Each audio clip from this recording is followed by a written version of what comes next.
Сәлем достар, бүгін біз кәді, яғни кабачок сезонында қыстың қамы кәді икрасын дайындаймыз. Өте дәмді, бірден көп жасауға кеңес беремін. Видеоны соңына дейін көріңіздер. Бізге көкөністерден 500 грамм жуа, 1 килограмм сәбіз және 2,5 килограмм кабачок, яғни кәді қажет болады.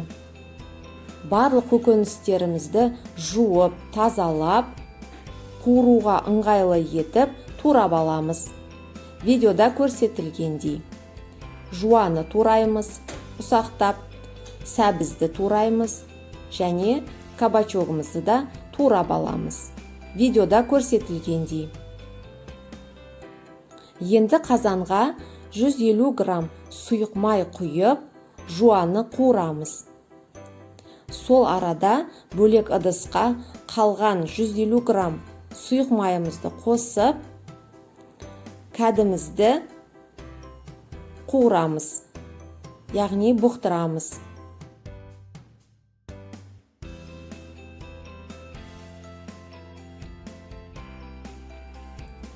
Жуаны жұмсарғанша қуыру керек, сап-сары болғанша. Видеода көрсетілгендей. Енді туралған сәбізімізді қосамыз жуаға, жақсылап қуырамыз. Сәбіз жұмсарғанша. Осы қуырмамыз икрамыздың дәмін береді, сол үшін қуырманы жақсылап қуыру керек. Енді 3 ас қасық жақсы томат пастасын қосамыз, араластырамыз. 5 минут көлемінде қуырамыз. Томатымыз күйіп кетпеу керек. Енді блендердің көмегіменен қуырмамызды езіп аламыз, біркелкі масса болғанша.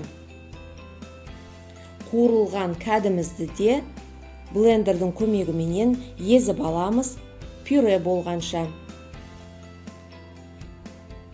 Енді сәбіз езбесіменен кәді езбесін бір үлкен ыдысқа қосамыз.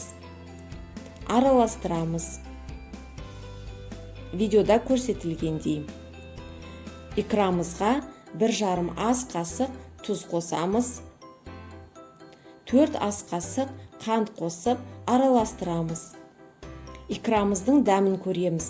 Егер тұзы менен қанты аз болатын болса, тағы да өз қалауларыңызша, талғамыңызға сай қосуларыңызға болады.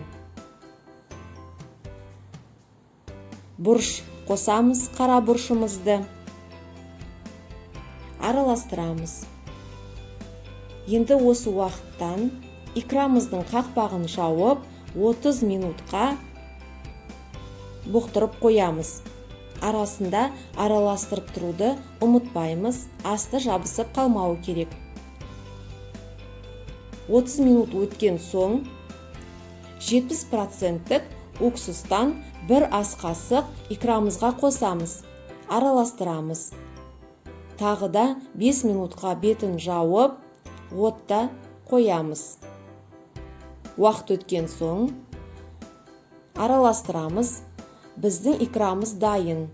Өте қою болады, көріп тұрғаныңыздай, қасығымыз икраның ішінде тұрады. Түсі өте әдемі, дәмді болады. Жуып, стерилизация жасап қойған банкаларға икрамызды құямыз. Толтырып құямыз, бос орындары қалмау үшін. Енді кішкене банкамызды осылай қозғаймыз, себебі арасында ауасы қалып кетпеу керек. Бетін өзінің қақпағымен жауып, банкаларымызды жауып тастаймыз. Енді бүкіл банкаларымызды ыстықтай күйінде қалың көрпеге орап тастаймыз. Өздігінен суығанша. Біздің кәді икрамыз дайын, қыста таптырмайтын өте керемет тағам.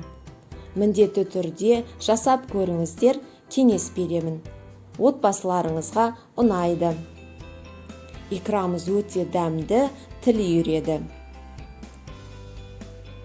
Егер менің видеом ұнаған болса, каналға жазылып, лайк басуды ұмытпаймыз. Ас болсын, назарларыңызға рахмет.